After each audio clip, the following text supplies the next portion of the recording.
Hello everyone, it's Jim from Ohio here, and it is springtime 2025, and we have our raised bed garden planted up for the year.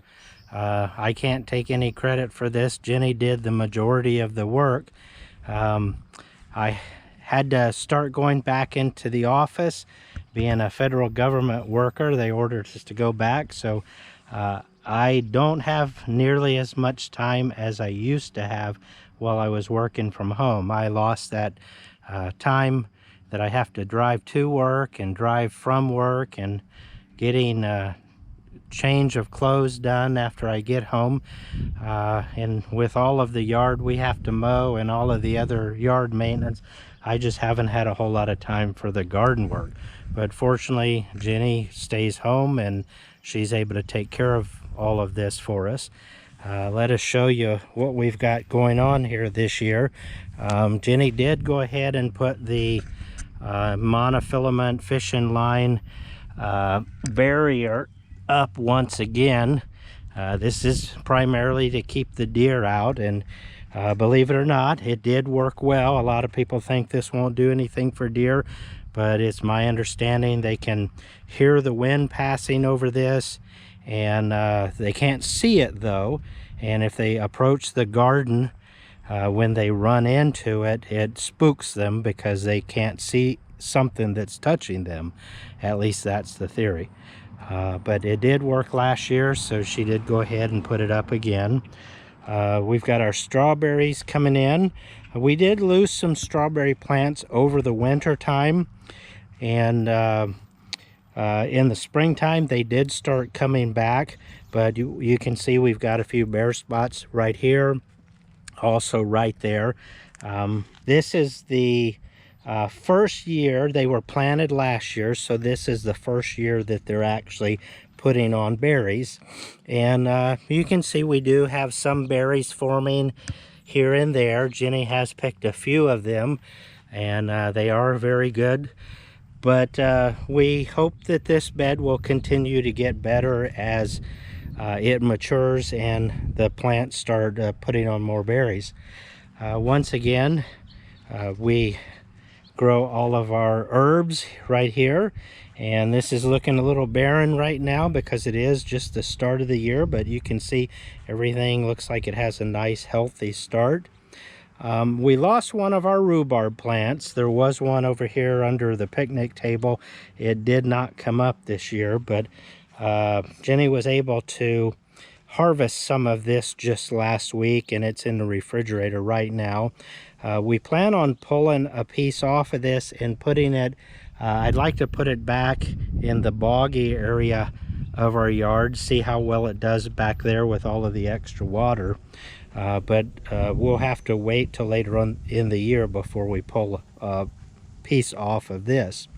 Here's our onion bed, and it seems to be doing phenomenal.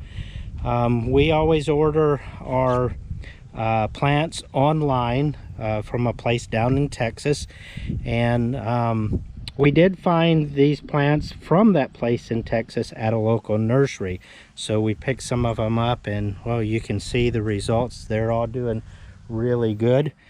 We planted some garlic very early in the spring, and it's up, looking a little bit sparse. I don't know if it just doesn't like the soil or what. We'll pull some of it up later on when it gets a little bit bigger and see how it does. If it doesn't do good in these raised beds, we might have to check the soil conditions and change something. We do have a few hot peppers that are growing in here. Those are jalapenos. Over here we've got our tomato plants, and we're doing something a little bit different this year. We did go ahead and put some tall stakes in, and just ran a piece of conduit across the top, and we're gonna just run the plants up the string. We've got these little clips down here that are supposed to help hold the plant up as they continue to get bigger. You add more clamps and just clamp it to the string, but we'll see how that does. You notice I do have one of these ultrasonic Spookers, we had one of the neighbor's cats kept getting up into the beds and using it as a litter box. So I've got those scattered around at several beds throughout the garden, as well as you can see the red device down there. That's audible, one that everybody can hear. It's set to only go off at night though. But since we put those out, we have not had the problem with the cats. So hoping that that problem is done and over with. This is where we're growing our squash and our cucumber plants this year, and very small. We do have a row of carrots on the inside part on both of these short beds that we've got. Over here we've got some more tomato plants, and you can see going with the same system here, and everything's looking good there. Over here we've got some green beans growing on both sides, and on the inside edge here we've got some beets that are growing, and so hopefully that all does well. I'm not a beet eater. Jenny loves those things. I understand they're good for you and you should eat them, but I just don't. We're trying something here, an experiment. That's potatoes, and we'll see how they do. Being in a raised bed with the loose soil, I'm expecting good results from that. And here's where we've got our greens going. We've got some spinach, some lettuce, some Swiss chard, and somewhere in here I think that these are collards right here. We've got a row of kale. Doesn't look like the kale's doing too much yet, but we'll give it a little bit of time before we call it a failure. A couple kinds of squash over here. We've got 2 zucchini squash and 1 yellow squash there. The asparagus bed is doing outstanding this year. Everything did come up. The ferns got so tall that the wind kept blowing them over, and they were actually contacting this bed right here. So I did trim those up. They should be fine. They'll continue to fern out and do what they need to do for the rest of the year. Asparagus is a heavy feeder, so we have fertilized this. We use a chicken manure fertilizer here. Over here we've got some basil, a tomato plant, and some kind of squash. I'm not sure what that is right there. More pepper plants that are growing right here. And over here we've got our broccoli and our cabbage. And last year we did outstanding with both of them. Had to change the battery there. Last year we did really well with both the cabbage and the broccoli. We had some netting that went over it.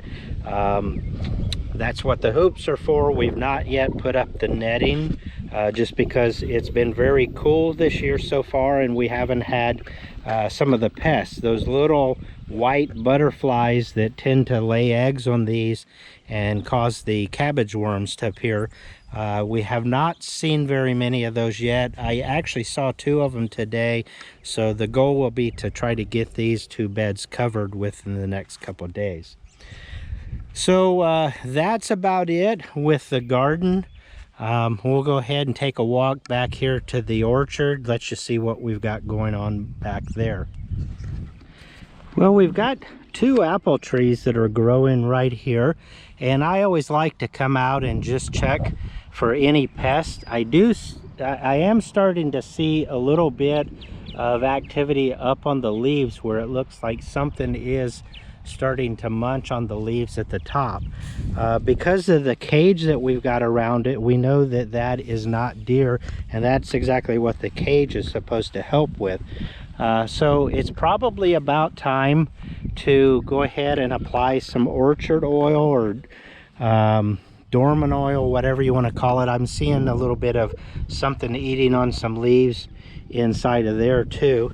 So we'll go ahead and mix some of that up and spray it in the next couple of days. There's some more leaves that look like they were eaten by something. We get a lot of wind coming from the west, and I noticed that the tree is pretty much straight up and down. Our stakes have kind of blown over.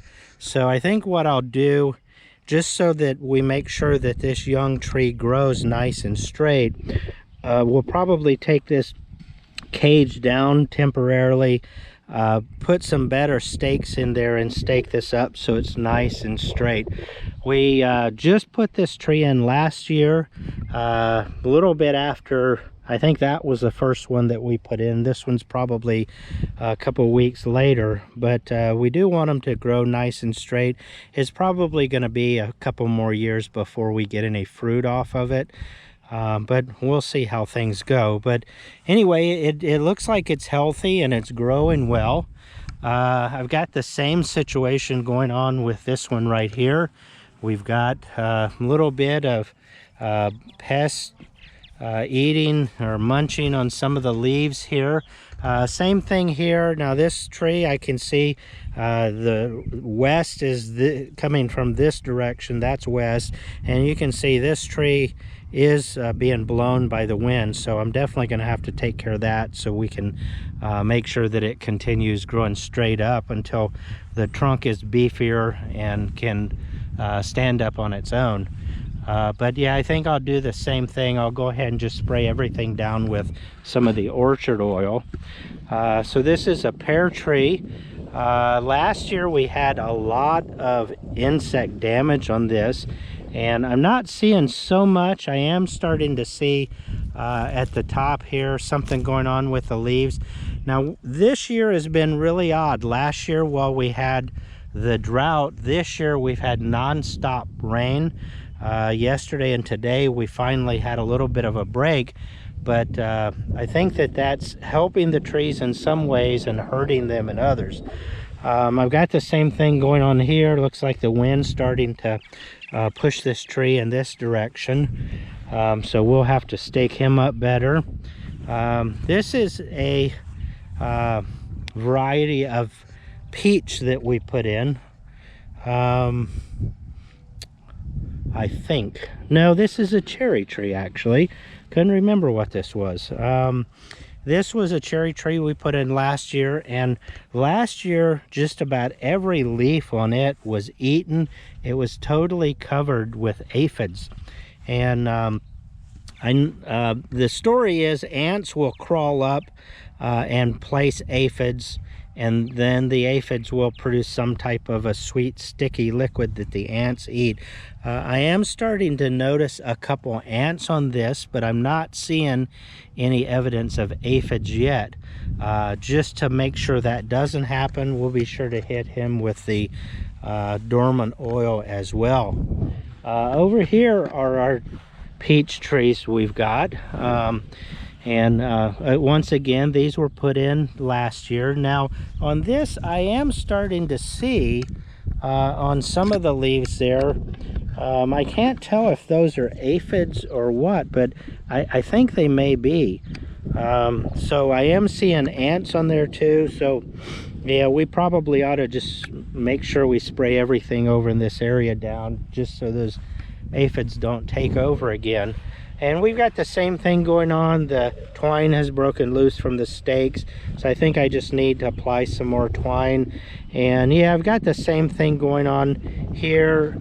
I am seeing some ants in there, and I think I'm starting to see some aphid activity. So yeah, it's good that I'm doing this visual inspection and trying to take care of this before things get out of hand.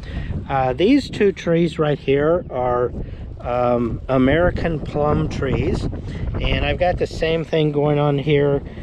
Just because of all the leafing, it's catching the wind, and the wind is pushing it. It's a little bit crooked, so we'll have to straighten him and stake him up too. And this plum tree is looking really nice. I'm not seeing any kind of insect damage to either of these. Excuse me.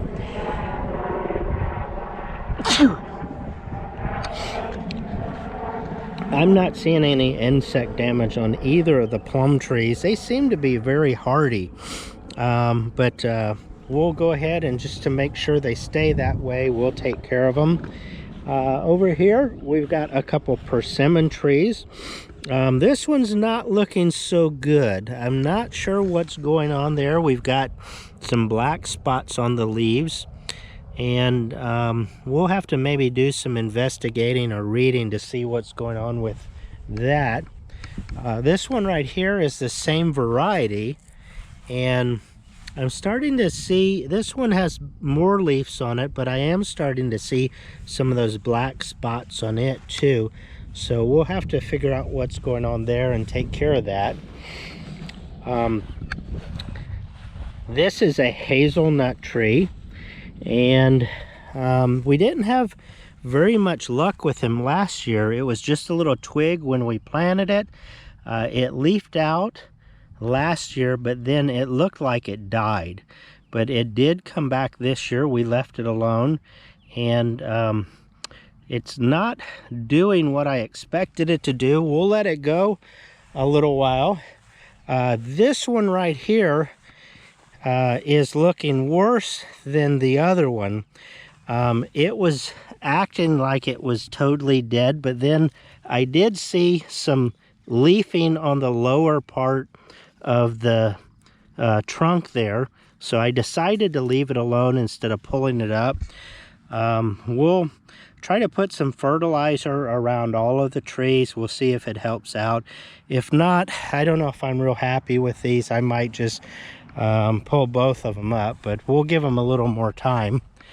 This is a fig tree that we put in, and with our harsh winters here, I didn't know if it would make it or not. I believe it is a Chicago variety, which is supposed to be hardy for Ohio, but it looks like it survived. It is growing. It's not as big as the ones you see at the nurseries or in the store, so we'll let it continue growing, see what happens with it this year. We may go ahead and dig this up later in the year and put it in a pot instead of keeping it in the yard. That way we can maybe bring it in the winter time. This was a different variety of peach tree that we put in last year, late summer, and it looks like it did not make it through the winter. So this one is definitely going to be replaced with something. But well, I think that's about it with the garden and the orchard. Thanks for watching. I'll give you another update later on, let you know how these trees are coming and how productive our garden will be. Take care and enjoy the rest of your day. Bye-bye now.